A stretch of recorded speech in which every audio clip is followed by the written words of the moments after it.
Muito bem, querido irmão, querida irmã. Eu decidi nesse mês de setembro, uma vez que é o mês dedicado à Sagrada Escritura, qual lá no dia 30 de setembro nós vamos celebrar a memória de São Jerônimo, esse grande doutor da igreja, esse homem que traduziu a Sagrada Escritura, gastou mais de 20 e poucos anos da sua vida traduzindo a Escritura.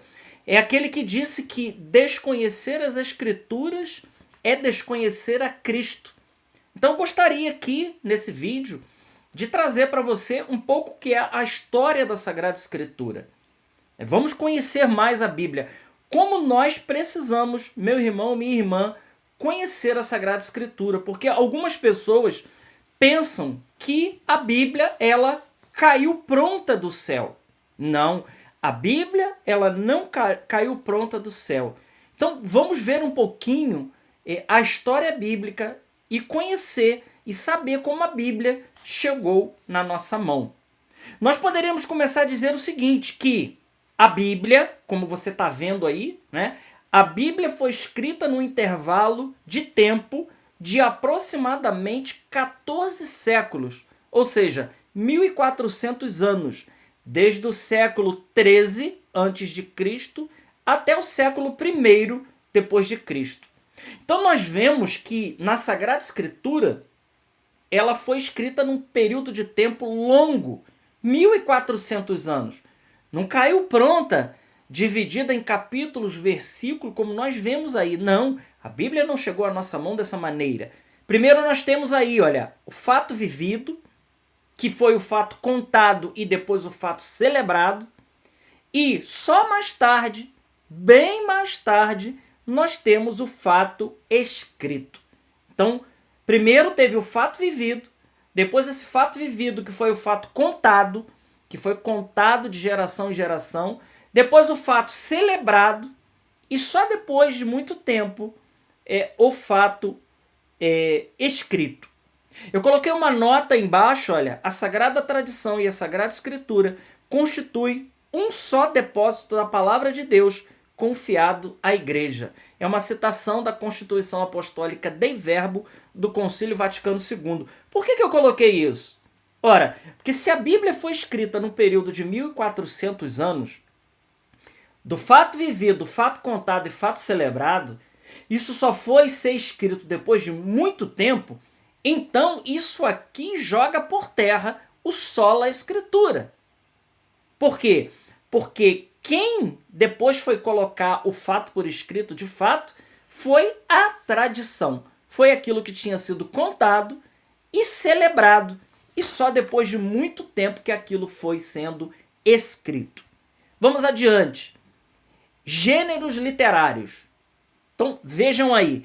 Como a Bíblia é a palavra de Deus escrita no linguajar humano, ela utiliza dos gêneros literários que são os artifícios das linguagens dos homens para se expressar.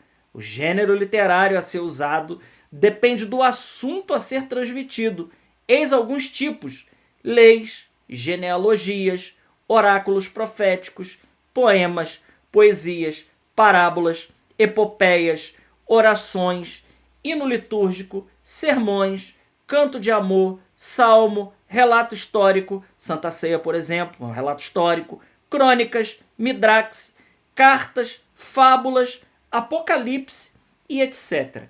Então, irmãos, veja, para cada caso temos um jeito de escrever. É por isso que a Bíblia não pode ser interpretada ao pé da letra, porque ela tem vários gêneros literários.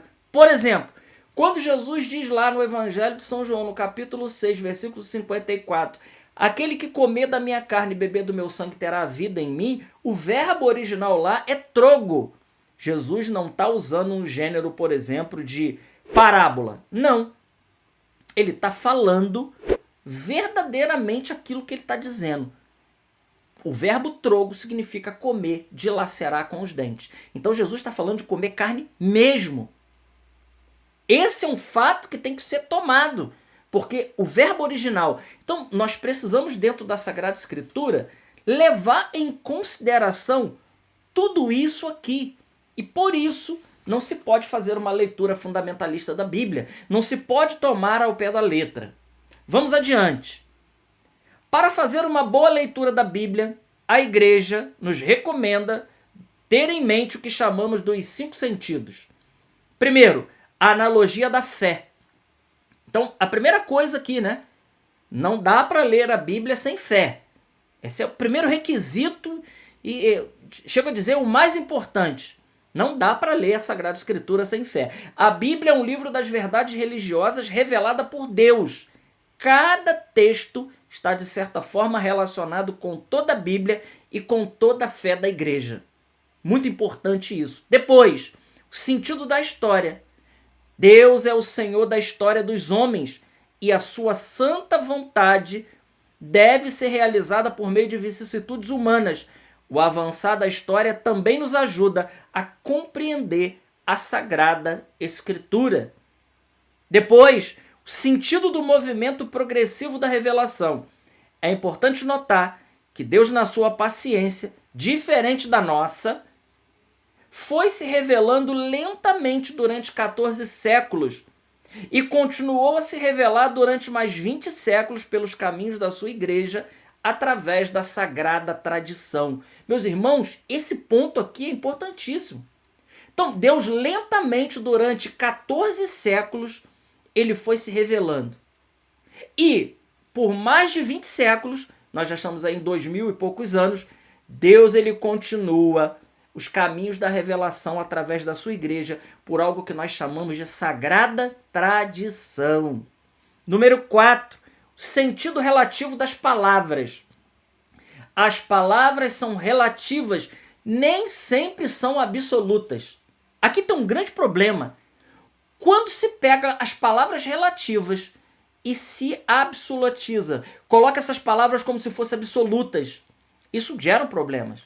A gente tem visto isso ao longo dos séculos. Para compreender o texto bíblico, importa saber que certas palavras significam exatamente quando foram usadas pelo autor sagrado. Número 5, o bom senso e o senso crítico.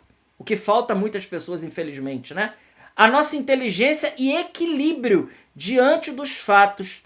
É bom saber perguntar diante de certas interpretações. Isto tem fundamento no texto original ou são apenas o ponto de vista de alguém em desacordo com o autor sagrado? Isso aqui também é importantíssimo. Isso aqui tem fundamento, tem base do texto original ou isso daqui é o ponto de vista de algum louco? De alguma pessoa que quer deturpar a Sagrada Escritura? Então, nós precisamos levar em consideração, meus irmãos, todas essas realidades que nós estamos vendo aqui. Vamos adiante. Por que a Bíblia católica é diferente da protestante? Muitas pessoas perguntam isso, né? Nós vemos aí, olha, a Bíblia protestante, 66 livros. Bíblia católica, 73 livros.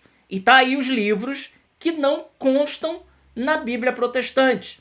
Tobias, Judite, Sabedoria, Baruque, Eclesiástico, 1ª e 2ª Macabeus. Então, 7 livros que contém na Sagrada Escritura Católica, que é a tradução que nós usamos, a tradução dos 70, não consta no cânon da Bíblia protestante. E nós explicamos por quê. Olhem aí. No ano 100, depois de Cristo, os rabinos se reuniram no Sínodo de Jâmina a fim de definir a Bíblia judaica. Isso porque nessa época começavam a surgir o Novo Testamento que os judeus não aceitaram.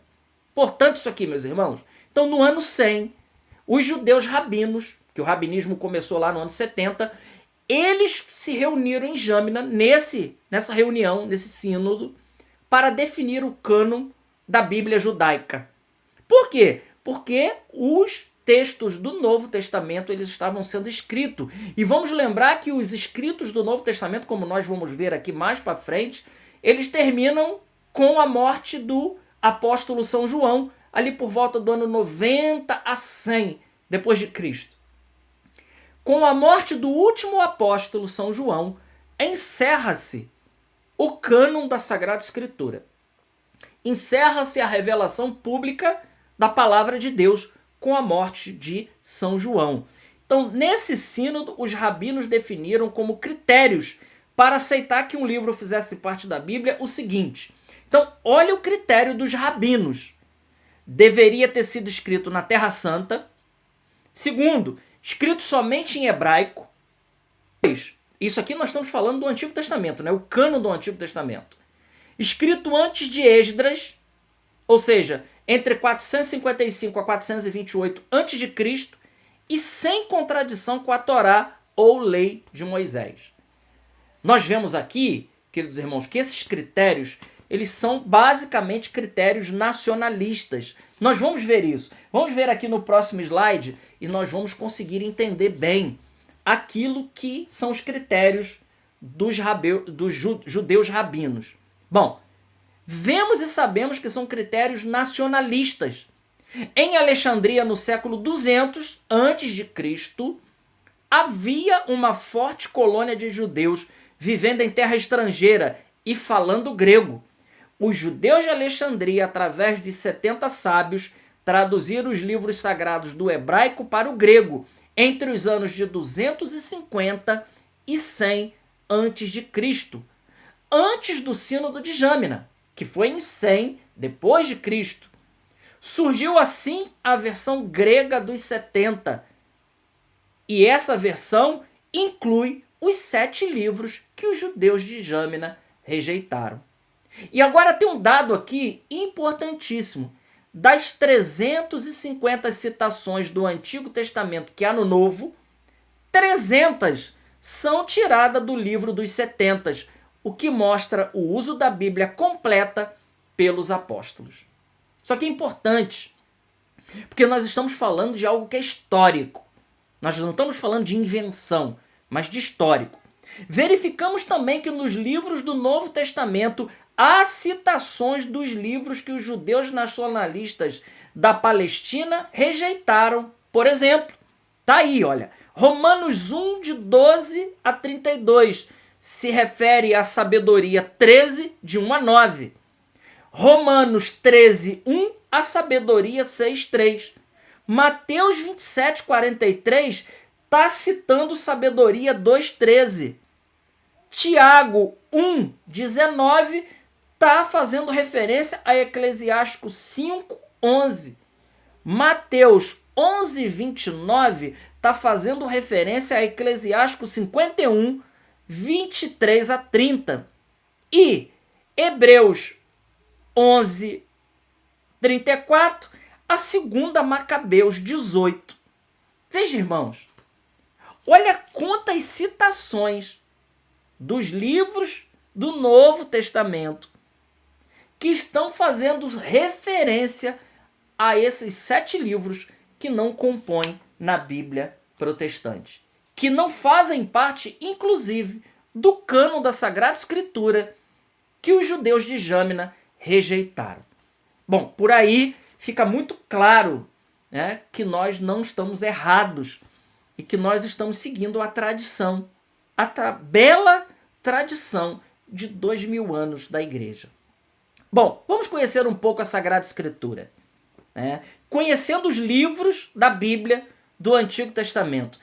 Eu dividi por blocos para que você possa, então, se familiarizar aí com a Sagrada Escritura, né? Nós temos o Pentateuco, aquilo que é chamado de Pentateuco, e a palavra penta vem de 5, né? Daí que vem Pentecoste, que é de 50. Então, Pentateuco são os 5 primeiros livros da Bíblia. Gênesis, Êxodo, Levítico, Números e Deuteronômio. São chamados de Pentateuco. Depois nós temos os 16 livros históricos. Josué, Juízes, Ruth, 1 Samuel, 2 Samuel, 1 Reis, 2 Reis, 1 Crônicas, 2 Crônicas, Esdra, Neemias, Tobias, Judite, Esté, 1 e 2 Macabeus. Depois nós temos os 7 livros sapienciais: Jó, Salmos, Provérbios, Eclesiastes, Cântico dos Cânticos, Sabedoria e Eclesiástico. Embaixo eu coloquei uma citação do Catecismo. Os cristãos veneram o Antigo Testamento como verdadeira palavra de Deus. A igreja sempre rechaçou vigorosamente a ideia de rejeitar o Antigo Testamento sobre o pretexto de que o novo teria feito caducar. Isso foi uma heresia marcionista, né? Vem do marcionismo. Uma heresia que a igreja já rejeitou há muito tempo. Então nós não rejeitamos o Antigo Testamento.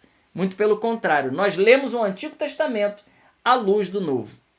Depois, os 18 livros proféticos: Isaías, Jeremias, Lamentações, Baruque, Ezequiel, Daniel, Oséias, Joel, Amós, Abdias, Jonas, Miqueias, Naum, Abacuque, Sofonias, Ageu, Zacarias e Malaquias.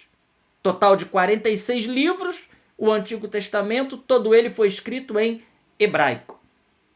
Os escritores antigos não dividiam o texto sagrado em capítulos e versículos. Os cristãos é que o fizeram para fazer as citações e para a liturgia. A divisão dos capítulos e versículos, como temos hoje, é do século XVI. Então, nós vemos aí que foi a partir do século XVI que nós temos então a Bíblia dividida em capítulos e versículos. Vamos conhecer então um pouquinho agora os os livros do Novo Testamento. São os 27 livros, todos eles escritos em gregos. Aí tem aí o Evangelho de Mateus, que diz que foi um pouco escrito em aramaico. Há uma discussão se o aramaico era um dialeto, se era uma língua. Aqui eu não quero entrar nesse ponto, mas vamos colocar aqui, de modo geral, como um grego. Então nós temos aí Mateus, Marcos, Lucas e João, são os evangelhos. Atos dos Apóstolos, Romanos, 1 Coríntios, 2 Coríntios, Gálatas, Efésios, Filipenses, Colossenses, 1 e 2 Tessalonicenses, 1 Timóteo, 2 Timóteo, Tito, Filemão, Hebreus, Tiago, 1 Pedro, 2 Pedro, 1 João, 2 João, 3 João, Judas e Apocalipse. Então nós temos 46 livros do Antigo Testamento e nós temos 27 livros do Novo Testamento, dando um total de 73 livros. Essa é a Sagrada Escritura, né? Eu espero que esse vídeo esteja te ajudando. Se você chegou até aqui nesse vídeo, eu quero te pedir, comente, compartilha, divulga esse vídeo, porque conhecer a Sagrada Escritura, como diz São Jerônimo, desconhecer a Sagrada Escritura é desconhecer a Cristo. E conhecer a Sagrada Escritura é conhecer a Cristo. Conhecer, viver e amar a Sagrada Escritura. Queria convidar você agora a dar uma olhada comigo na linha do tempo do Antigo Testamento. Vamos dar uma olhada. Vamos lá. Tá aí, olha. A linha do tempo do Antigo Testamento, nós podemos pegar de um ponto inicial, ano de 1850, isso aqui é antes de Cristo. Nós temos lá os patriarcas e as matriarcas. Nós estamos falando aqui de quem? De Abraão, Isaac e Jacó, com as matriarcas, Sara, Rebeca, né? Raquel. Nós estamos falando aqui dos patriarcas e das matriarcas. Depois nós temos 1250, que é o Êxodo e a organização das tribos. Então nós temos aqui o período de Moisés, né? A fuga, a travessia pelo deserto, rumo à Terra Prometida. No ano de 1040 nós temos o Reino Unido, tanto o Reino do Norte como o Reino do Sul. Em 931 nós temos o Reino Dividido. Nós temos aqui em 931 uma invasão assíria, e que é o primeiro cativeiro. O cativeiro nós chamamos do cativeiro do Reino do Norte. Em 587 nós temos aqui então o exílio da Babilônia, que foi o cativeiro mais importante, nós poderíamos dizer assim, que ocorreu em 587, quando Nabucodonosor ele invade o Reino do Sul, Judá, e ele leva deportado para a Babilônia todo o povo de Deus. São datas, irmãos, essas datas que estão aqui na linha do tempo, são datas importantíssimas. Depois, em 539, nós temos aí a dominação persa, nós temos o edito de Ciro, rei da Pérsia, que é aquele que liberta o povo do cativeiro. E aí nós temos aí, a partir daí, a reconstrução, né, do templo por Esdras e Neemias, toda aquela história bíblica maravilhosa. Em 333 nós temos a dominação grega. Em 142 um período de autonomia. E em 63 a.C. nós temos a dominação romana. Aqui vale dizer que a dominação romana, né, foi uma das maiores, que durou de 63 até a queda do Império Romano do Ocidente em 475, 476 depois de Cristo. Sem dúvida alguma, o Império Romano foi o maior império que já existiu, né? E o Império Romano foi aquele que Jesus vem sobre a Pax Romana, nós poderíamos dizer assim, né? Nós temos aqui no ano zero, Jesus Cristo, né? Essas datas, elas podem sofrer alguma oscilação. Pode talvez você ouvir dizer aí que Jesus nasceu no ano de -4, né? Então aqui tem uma oscilação do calendário. Nós colocamos aqui como ano zero para um bom entendimento nosso, sabendo que essas datas elas podem oscilar um pouquinho para frente, um pouquinho para trás, mas isso não atrapalha o nosso estudo. Em 33 nós temos então aí a morte de Cristo. Continuando aqui a nossa linha do tempo, nós temos a era apostólica, que nós chamamos da era da primeira geração. Nós temos aqui tradições orais, primeiros escritos e as cartas, né? Os escritos mais antigos do Novo Testamento, se não me engano, 1ª e 2ª Tessalonicense, são os mais antigos, né? Temos escritos e cartas. Depois nós temos a era subapostólica, que é a segunda geração. Nós temos aí os evangelhos de Mateus, Marcos e Lucas, e cartas. E nós temos uma era pós-apostólica a partir do ano de 97, onde nós temos o Apocalipse de São João, o Evangelho de São João, o Apocalipse de São João e outras cartas. E aqui nós encerramos a nossa, nós podemos dizer assim, a nossa linha do tempo bíblica, para a gente poder se situar no tempo, né? Eu coloquei algumas citações que eu gostaria de falar com vocês a respeito, né? Por exemplo, a carta aos Hebreus no capítulo 4, versículo 12 e 13 diz: a palavra de Deus é viva e eficaz, é mais penetrante que uma espada de 2 gumes, ela penetra até dividir alma, espírito, articulações, medula, ela julga o coração, não há criatura que possa ocultar-se diante dela. Tudo está nu e descoberto aos olhos daquele a quem devemos prestar contas. Depois eu coloquei Isaías 55, uma citação que eu gosto demais. Como a chuva e a neve que cai do céu, e para lá não volta, sem antes molhar a terra e fazê-la germinar e brotar, a fim de produzir somente para quem planta o alimento que come, assim também acontece com a palavra que sai da minha boca.